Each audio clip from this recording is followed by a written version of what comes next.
जी, अस्सलाम वालेकुम। उम्मीद है कि आप तमाम दोस्त खैरियत से होंगे और आज का दिन भी ट्रेडिंग के हवाले से अच्छा गुज़रा होगा। सिर्फ़ 35 पॉइंट्स जो हैं वो आज मार्केट ने ऐड किए। कल की वीडियो में आपसे जो गुज़ारिश की गई थी और इस बात की तरफ जो था वो हमारी उम्मीद थी कि मार्केट जो है वो आज रेंज बाउंड रह सकती है। तो आप अगर गौर फरमाइए तो आज मार्केट का लो जो है वो 1,17,550 और हाई जो है वो 1,18,140-45 के रफली मार्केट में अगर आप देखें तो कोई 500 पॉइंट्स का जो है वो कारोबार हुआ है सिर्फ। और जिस वक्त इंडेक्स जो है वो इतने बड़े लेवल पर हो तो उसमें ये 500 पॉइंट्स जो है ये कोई खास अहमियत नहीं रखते। हमारी तवक्को भी यही थी। देखिए, एक चीज़ मैं यहाँ ऐड कर दूँ कि मार्केट के हवाले से चूँकि हमने हर रोज़ बात करना होती है और इसमें तवक्कुआत होती हैं, कुछ प्रेडिक्शंस होती हैं, कुछ एनालिसिस होता है, तो ये सारी चीज़ें कुल मिला के जो है वो मामला चल रहे होते हैं। और इतनी बड़ी बड़ी मार्केट, बड़ी से मुराद इसलिए कह रहा हूँ कि इंडेक्स अब बहुत ऊपर जा चुका है। तो अब चीज़ों को थोड़ा-सा तहम्मुल के साथ देखने की ज़रूरत है। जिस तरह से आप यूँ समझ लीजिए कि अगर मार्केट जो है वो 25,000 या 50,000 पर ट्रेड कर रही हो, तो उस वक़्त 500 पॉइंट्स या 700 पॉइंट्स जो हैं वो मैटर करते हैं। लेकिन जिस वक़्त मार्केट जो है वो 1,18,000 पे ट्रेड कर रही हो, तो फिर उस वक़्त 500 पॉइंट्स जो है वो मैटर नहीं करते। बिल्कुल उसी तरह से कि अगर आपका ₹100 का शेयर है और उसमें से अगर फ़र्ज़ कीजिए कि 50 पैसे वो शेयर नीचे आ जाता है, तो वो मैटर नहीं करता। लेकिन अगर 10 या ₹15 वाला शेयर जो है वो 50 पैसे नीचे आ जाए तो वो मैटर करता है। तो ये एग्ज़ाम्पल देने का मकसद ये था कि आज मार्केट में कोई काम नहीं हुआ। सारा दिन जो था वो मार्केट रेंज बाउंड रही है। किसी किस्म की कोई ख़ास वोलेटिलिटी नहीं देखने को नहीं मिली, ख़ास वॉल्यूम्स देखने को नहीं मिले। हाँ, अलबत्ता मार्केट की क्लोजिंग के वक़्त जो है वो कुछ ऑटो सेक्टर में हमें सिचुएशन जो है वो देखने को मिली जिसमें गेल, जीएचएनआई वगैरह शामिल हैं, उसमें थोड़े से वॉल्यूम्स जो हैं वो जनरेट हुए। गेल का चार्ट जो था वो बहरहाल हमने कल डिस्कस कर दिया था। आगे चलते हैं जी। 34 पॉइंट्स आज सिर्फ मार्केट ने ऐड किए। सर्किट ब्रेकर की बात करें तो माशाल्लाह से 8 कंपनीज़ जो हैं वो अपर कैप हैं, लेकिन अगेन कोई भी काबिल ज़िक्र कंपनी जो है वो हमें अपर कैप में नज़र नहीं आ रही। इसकी वजह भी यही है ना, देखिए जिस वक़्त रमज़ान शुरू हुआ था तो उस वक़्त भी हमने गुज़ारिश की थी कि 15 रमज़ान तक जो है वो मार्केट बड़ी स्टैंड स्टिल रह सकती है और उसके बाद मार्केट में वॉल्यूम्स जो हैं वो आ सकते हैं।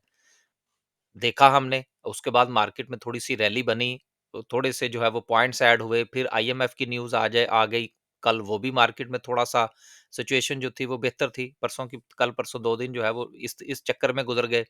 अब जो है वो चूँकि रमज़ान ख़त्म होने को है, मुकम्मल हो जाएगा ये फ़ेज़, तो ईद के बाद जो है वो मार्केट का कोई नया रुख जो है वो हमारे सामने आएगा।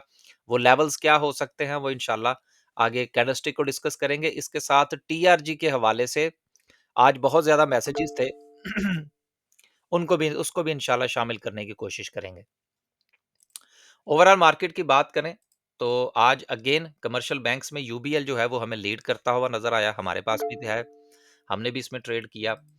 देन इसके अलावा अगर हम देखें पावर जनरेशन हबको में ट्रेड हुई, इसके अलावा सीमेंट सेक्टर में आज थोड़े से वॉल्यूम्स जो हैं वो हमें बनते हुए नज़र आए।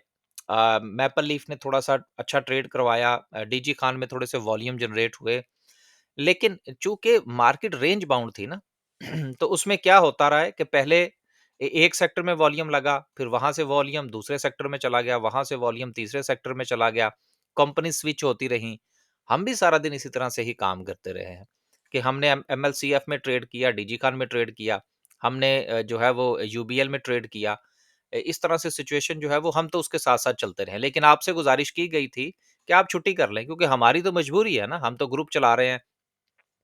बहुत सारे लोग हमारे साथ मुंसलिक हैं, कुछ काम करते हैं, कुछ नहीं करते, लेकिन इंडिविजुअली आपसे गुज़ारिश की गई थी कि आज रेंज बाउंड रह सकती है मार्केट, बेहतर ये है कि आप छुट्टी पर रहें। आगे चलते हैं जी और मज़ीद बात करते हैं। कैंडलस्टिक को लास्ट पे डिस्कस करेंगे। खबर ये है कि आईएमएफ ने अप्रूव कर दिया है, इलेक्ट्रिसिटी जो है वो आप ₹1 पर यूनिट सस्ती कर सकते हैं। देखिए ₹1 जो है ये शायद इतना मैटर नहीं करेगा, कोई 5 से ₹8 की बात जो है वो हो रही है, ख़ास तौर पर इंडस्ट्रियल पॉइंट ऑफ व्यू से। मेरी जिन दोस्तों से बात हुई है, उनका यही कहना है कि जी ये ₹1 की खबर ज़रूर है, लेकिन हुकूमत की भरपूर कोशिश है कि इससे मामलात को ऊपर लेकर जाया जाए, क्योंकि ₹1 से कोई ख़ास फ़र्क नहीं पड़ेगा। तो मेरी भी यही राय है और जो इत्तलात मुझे मिली है वो भी यही है कि ₹1 की ठीक है, लेकिन मामला इंशाल्लाह इससे आगे जाएगा। अगली खबर जो है, और जब बिजली सस्ती होगी, जो कि हम काफ़ी दिनों से बात कर रहे हैं, तो उसका असर जो है वो इंशाल्लाह फिर मार्केट पर भी पड़ेगा। अगली खबर जो है वो ये है कि आईएमएफ की टीम जो है वो अगेन विजिट करेगी मई के महीने में, चूँकि बजट बनना है और बजट तो है वो बनाना ही आईएमएफ वालों ने है। लास्ट ईयर भी ऐसा ही हुआ था और अब दोबारा से ये सिलसिला शुरू होगा। तो जैसे ही मई के महीने में जो है वो टीम आएगी, तो अगेन मार्केट में आपको थोड़ा-सा स्लंप नज़र आएगा। अ, 15-20 दिन जो है वो मार्केट आपको रेंज बाउंड मिलेगी, कुछ चंद पॉइंट्स के साथ मूव करती हुई नज़र आएगी। क्यों? इसलिए कि ट्रेडर और इन्वेस्टर की नज़रें जो है वो बजट पर होंगी। बजट से जैसे-जैसे खबरें निकलती जाएँगी, वैसे-वैसे मार्केट में आपको मूव मिलती जाएगी सेक्टर वाइज़। जिस खबर के हवाले से कुछ टाइट करने जा रहे होंगे, उसमें से लोग निकलने की कोशिश करेंगे। जिसको कुछ जो है वो जिस तरह से हमारा टेक्सटाइल सेक्टर है, आईटी का सेक्टर है, ये सेक्टर ऐसे हैं कि जिनको कुछ ना कुछ नवाज़ने की कोशिश की जाएगी। तो फिर यहाँ पर दोबारा से जो हमें है बेहतरी देखने को मिल सकती है। आगे चलते हैं जी, हमारी आज सिचुएशन क्या रही? आज हमने यूबीएल में ट्रेड किया, 412 पर सेल किया, अभी हम इसको कीप कर रहे हैं। टीआरजी अपनी रेजिस्टेंस पर थोड़ा-सा सेल किया। एमएलसीएफ में ट्रेड किया हमने, डीजी खान में ट्रेड किया। इसके अलावा भी 1-2 ट्रेड्स थी, वो इंशाल्लाह हम ईद के बाद आपको बताएँगे क्या सिचुएशन रही। अगर आप हमारा डेली बाय सेल का ग्रुप जॉइन करना चाहते हैं या आप स्विंग ट्रेड का ग्रुप जॉइन करना चाहते हैं, अपना पोर्टफोलियो डिस्कस करना चाहते हैं, तो दोनों सूरतों में आप जो है, तीनों सूरतों में आप हमारा ये ग्रुप जो है वो जॉइन कर सकते हैं। ये 2 नंबर्स आपके सामने हैं। इन दोनों में से किसी भी नंबर पर आप राब्ता फरमाइए और इन्फॉर्मेशन ले लीजिए। इसके अलावा हमारा व्हाट्सएप का चैनल है, अगर आप वो भी जॉइन करना चाहें तो वो कर सकते हैं। वो चैनल फ्री है और वो पीएसएक्स की अपडेट्स के हवाले से है। वापस चलते हैं जी और डिस्कस करते हैं आज की कैंडल को। कैंडल को डिस्कस करने से पहले टीआरजी का चार्ट डिस्कस कर लें। देखिए, टीआरजी के हवाले से खबरें बड़ी थी कि जी वो 74 पे बाय होने लगा और ये होने लगा और वो होने लगा। देखिए, बात ये है कि हमने चलना होता है कैंडलस्टिक के मुताबिक कि चार्ट हमें क्या कह रहा है। तो हमने मैं तो खैर उस खबर के ऊपर मैंने कोई कान नहीं धरे, और अगर आपको याद हो तो वो खबर हमने अपनी वीडियो के अंदर डिस्कस भी नहीं की थी, क्योंकि वो खबर थी नहीं बेसिकली ना। अ, मैं मेरा ये ख्याल था कि कोई इतना इम्पोर्टेंट नहीं है। अगर 74 पर मामला चल रहे हैं तो फिर शेयर की प्राइसेस क्यों गिर रही हैं? बहुत सारी चीज़ें ऐसी होती हैं जो बिहाइंड द सीन जो है वो मामला थोड़े से डिफरेंट होते हैं। खैर, टीआरजी की सिचुएशन क्या है? देखिए, टीआरजी का अगर हम बात करें ट्रेंड की, तो फिलहाल तो ये अपने पॉजिटिव ट्रेंड में है। इसका ट्रेंड जो है वो नेगेटिव नहीं हुआ, एक चीज़। दूसरी चीज़ ये है कि अगर आप गौर फरमाइए कि ये अपना एक हाई बनाया, फिर इसने लो बनाया, फिर हाई बनाया, फिर इसने लो बनाया। तो ये अपने हायर लोज़ बना रहा है, हायर हाइज़ बना रहा है। तो अभी तक तो इसमें कोई डाउन ट्रेंड जो है वो मुझे नज़र नहीं आ रहा। दूसरी बात रही इस ये कि अब सिचुएशन क्या हो सकती है, तो अगर आप थोड़ा-सा गौर फरमाइए, अगर हम इसको थोड़ा-सा कैंडल को बड़ा कर लें, तो गुज़िश्ता 3 दिन से, 3 सेशन से ये शेयर जो है, ये कोई ₹62 के सॉरी कोई 63.78 को रफली ₹64 के करीब जो है, वो आपको सपोर्ट लेता हुआ नज़र आ रहा है, 3 दिन से। तो इसका मतलब ये है कि इसका अभी मूड इससे नीचे का जाने को नहीं है और ये अपना जो अप ट्रेंड है और हायर हाइज़ बनाने का जो सिलसिला है, ये कंटिन्यू कर सकता है। और अब आने वाले दिनों में क्या हो सकता है ईद के बाद, कि इसके पास जो फिलहाल इमीडिएट रेजिस्टेंस है वो ₹70 की है, जो कि मैं नहीं समझता कि कोई इतनी स्ट्रॉन्ग रेजिस्टेंस है। स्ट्रॉन्ग रेजिस्टेंस इसके पास जो है वो 74 की है, जिसके हवाले से बातें हो रही हैं। राइट एट द मोमेंट अगर आप ट्रेड लेना चाहते हैं तो बिल्कुल ले सकते हैं, लेकिन स्टॉप लॉस जो है वो आपका इस सपोर्ट के नीचे का होना चाहिए। और टारगेट जो है वो इमीडिएटली जो है वो आप कोई ₹70 का लेकर चल सकते हैं, देन उसके बाद 74 का। और जिस तरह से इसमें वॉल्यूम जनरेट हो रहा है, उम्मीद की जा सकती है कि ये अपनी इस 74 को रेजिस्टेंस को ब्रेक कर सकता है। हम किसी किस्म की कोई बाय सेल कॉल नहीं दे रहे। हमारा काम जो है वो सिर्फ और सिर्फ आपके मैसेजेस की बुनियाद पर शेयर को यहाँ पर डिस्कस करना है। बाकी आप इसको खरीदते हैं, नहीं खरीदते, हम इसके हवाले से कोई ना तो क्लेम करते हैं कि जी हमने बाय की कॉल दी थी, हमने कोई बाय की कॉल नहीं दी। तो ये एक छोटा-सा चार्ट था जो आपके साथ डिस्कस कर दिया, बाकी आप खुद फैसला कीजिएगा कि आपने क्या करना है। आखिर में डिस्कस करते हैं जी आज की कैंडल को।